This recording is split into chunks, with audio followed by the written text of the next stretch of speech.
CQDX, CQDX on 10. This is Mike 0 Juliet Charlie Foxtrot, Mike 0 Juliet Charlie Foxtrot, Mike 0 Juliet Charlie Fox, calling DX on 10. Whiskey 1 Echo Papa Golf. Whiskey 1 Echo Papa Golf. Very good afternoon to you, old man. The name this side is Mark, Mike Alpha Romeo Kilo, and I'll give you a report on the next over and some tech details if you'd like it. But Whiskey 1 Echo Papa Golf, Mike 0 Juliet Charlie Fox. Mike 0 Juliet Charlie Fox, Whiskey 1 Echo Papa Golf. Good afternoon as well. The name here is Paul, Papa Alpha Uniform Lima. We're here in Connecticut on the East Coast. Nice day this morning. It started off right at freezing and it's warming up a little bit better than that. You were about 5'7" to 5'9". Back to you. Oh, very good morning or good afternoon from our point of view, Paul. Yeah, your 5 and 7 is a nice signal to you. You're about peaking 5 and 6 to me today, 5 and 6. And I'm using just a 5/8 wave vertical antenna for 10 meters. I'm using about 100 watts from the back of the radio, and the radio is the ubiquitous, I'll say that now, IC 7300. Normally I'd be using some old rubbish in the garage, Paul, but I'm using the IC 7300 today just before I go out and take the dog for its afternoon walk. That's the story this end, Paul, in Connecticut. I'm in the southeast of England, just about 15 miles southeast of the city of London. I think that's all bases covered on that score. Back to you, Paul. W1 EPG M0 JCF. Well, I think we have a similar setup in my cellar in the house where my main station is. I also have the 7300, but I am also in my detached garage. I affectionately call the barn. I've got my fishing boat, my lawn tractor, all my antennas are attached to it. It's about 100 feet from the house. And I'm on 706 Mark II-G, which is in my fishing boat when the boat's in the water, or on the shelf in the barn like it is now when the boat's out of the water. Just 85 watts. Stock microphone. I do have a 3-element beam in your direction, but cross polarization doesn't matter, I guess. Very nice signal from your side. Back to you. Yeah, W1 EPG M0 JCF. Oh, well, that sounds good. Yeah, down in my garage, Paul, is where I keep, or say, all the old rigs that I've got. The one I'm using mainly, when I say old stuff, will be the TS830S, you know, the old hybrid by Kenwood Trio. And it's been about 45 years old now. I've repaired it a couple of times in the last couple of months, and power supply, filter capacitors, that sort of thing. And stuff you'd expect to start failing around about now. The tubes are original. The tubes, the finals, and the one before the final, what's that? The driver. They're all original to the radio, from what I can work out. So it looks like, you know, it's standing the test of time. But I used this particular radio over the weekend. You know, there was the big worldwide contest on. And I've got to be honest to say, I was a bit cheeky. I was on the radio using this radio to really get those countries and islands and places that I've never worked before. That, you know, I know they all come out the woodwork for a big contest weekend. So that's why. And I thought, I'm not going to muck about struggling with noise problems and all of that. I'll just dive onto a modern radio with good noise cancelling capabilities, that sort of thing. So that's why I was using it, and that's why I've come back to it today, really. It was just, you know, have a quick play about before it gets mothballed for a couple of months. And then I go back to, I don't know, some old Yaesu or KW or something like that. I've got a lot on the go at the moment. I say tongue-in-cheek that I'm restoring all these radios, but there's not a lot of restoration going on. There's more use than restoration. Back to you, Paul. Mike 0JCW1EPG. Yep, I know you're talking about.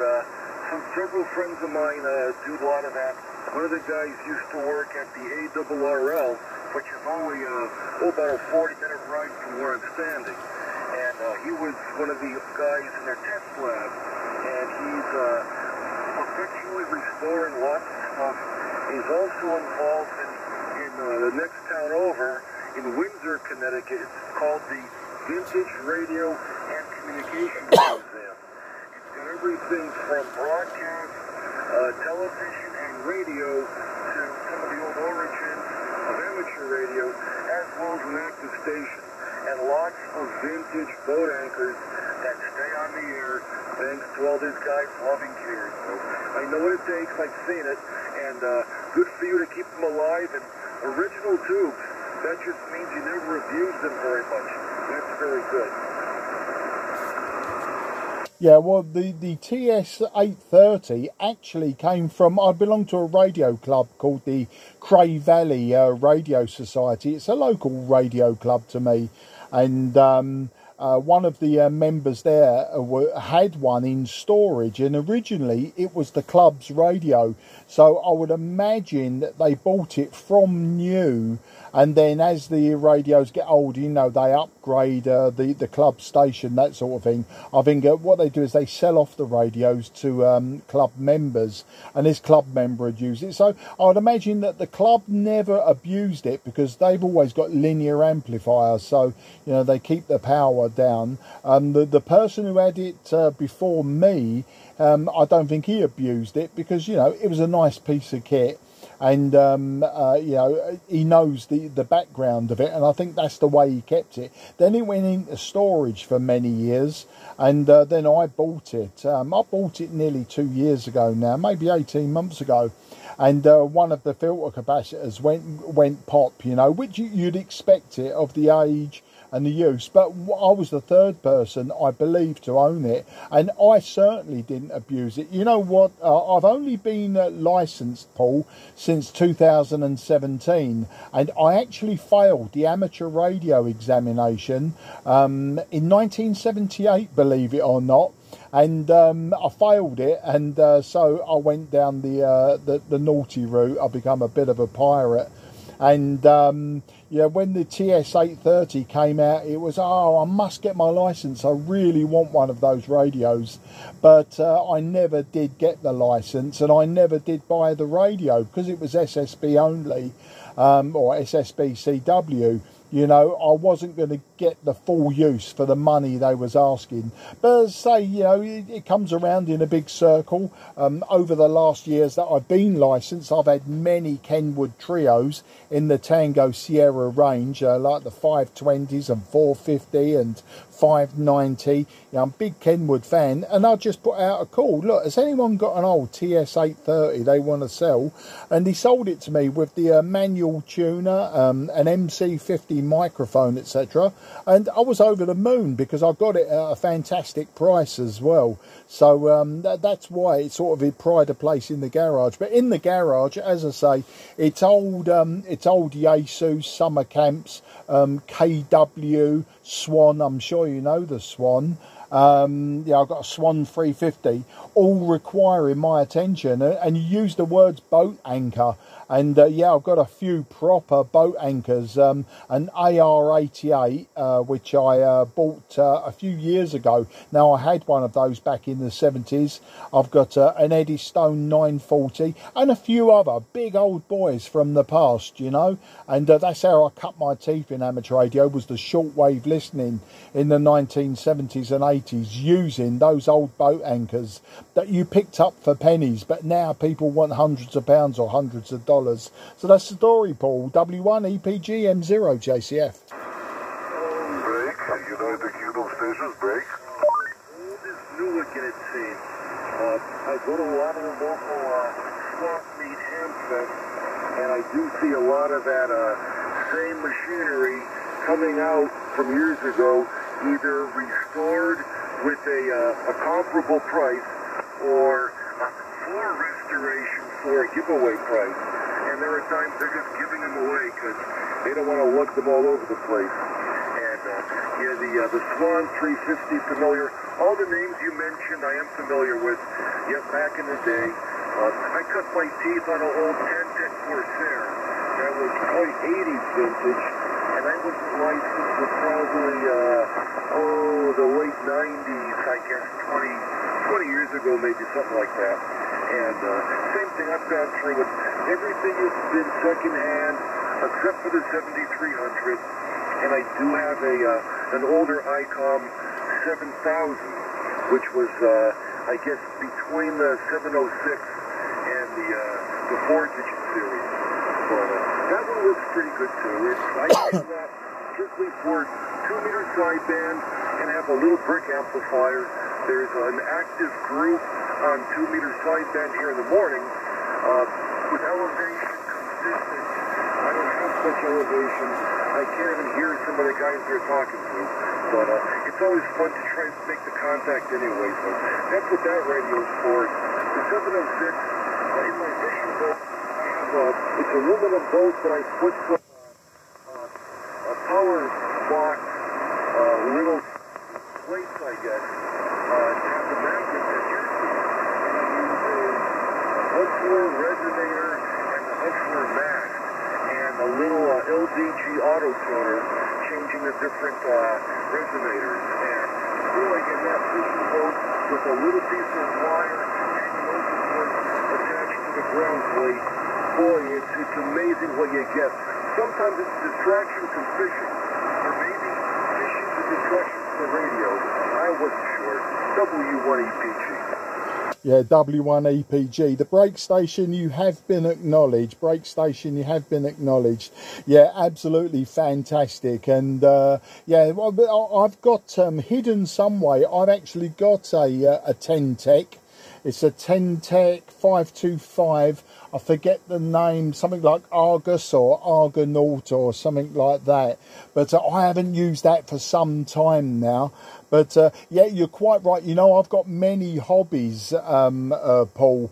Oil painting on canvas is one. In fact, one of the reasons I came in the loft was to actually sort out some canvases. My wife's a childminder, you know, she looks after children that are off school at the moment. They're on school holidays, what they call half term. So she's got 2 of them tomorrow, and I'm going to teach them some oil painting on canvas. So I actually came up here to get some canvases and brushes, etc. But the radio was sort of the distraction there. But Paul, if you could just stand by, there was a brake station. I don't know if he wants to speak to me or you, but I'll quite happily bring him in, and maybe he'll swap a report with you. So the brake station, please go ahead. M0JCF in company with Whiskey 1 EPG.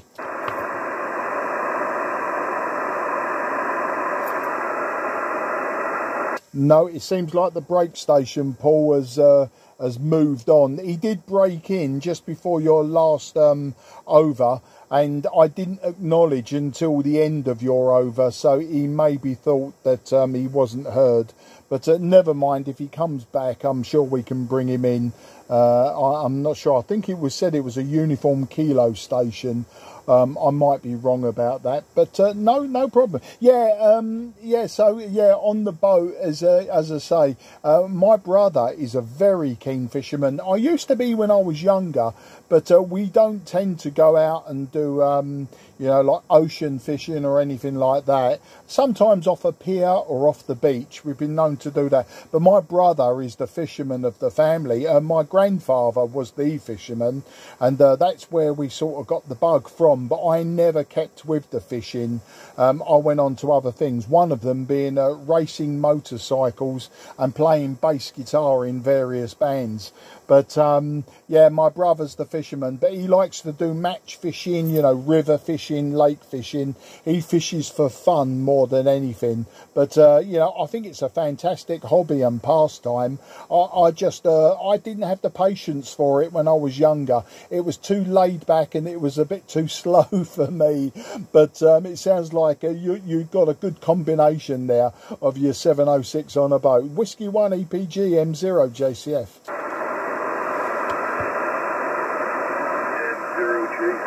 WOEPG.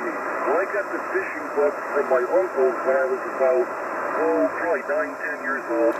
Took me out on a rental boat on a large reservoir It's the Boston drinking water supply, basically. And I was living in Massachusetts. And it's the market. Open, rock water by noontime. That can't be the fun. I am also an avid fisherman. I'm an avid skier. I skied 39 days last winter. I have a season pass. I ski weekdays only, where there's no lines, and I can ski all day till my legs get tired, and I drive home. About an hour and 21 miles. Not too far drive. Play some golf, have a golf course, 8-minute drive. For the moment, 1:30, I was done by 3:30. Very, very quick. Nobody in front of me. I broke my big toe years ago, and my foot bothers me, so I'm an old man, and I do use it for riding golf carts. I no longer walk, but my foot bothers me too much. I got so many toys. Enough time to play with it, probably 2 years ago. Racing bikes, that was too lots of fun. I was young as a passenger, and the power scares me because you can get a little carried away on it. I work with those race. Actually, I guess he races himself. He has a very good job. He buys track time at a place in New Hampshire, a very large oval, and so I guess there's a road course as well. And they will buy the track for 2 hours. It just goes crazy on his motorcycle. I'm sure he's still a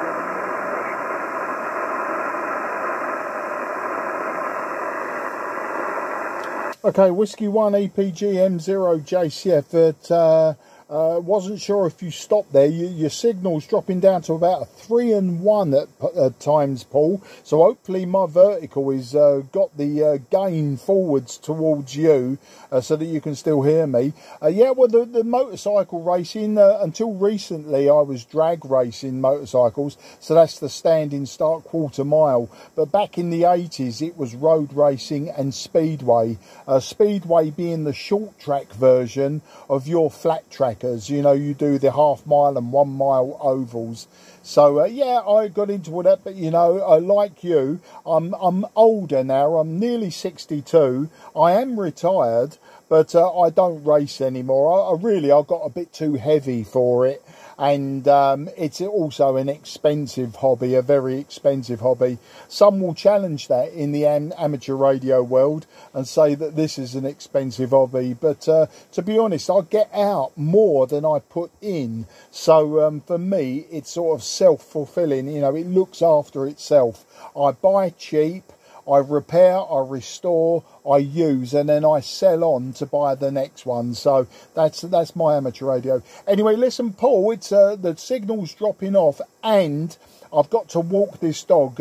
We'll be at the local sunset in about an hour's time, so we like to get him out before sunset. So we'll pick this up another day, and hopefully we can pick up where we've left off, and we can talk about the various hobbies we've done, are doing, and will do in the future. I'm sure there's other things. So I'm going to wish you very best 73, and listen out for any final. As I say, your signal was dropping off, so it was becoming a little bit difficult on the last over, but I got what you were saying about the motorcycles and how they scared the life out of you. So handing over to you for a final, and I wish you and the family best 73, Paul. Whiskey 1 EPG M0 JCF are listening for a final. Okay, Mark, yes, the band is changing, and there was some singing as well from your side.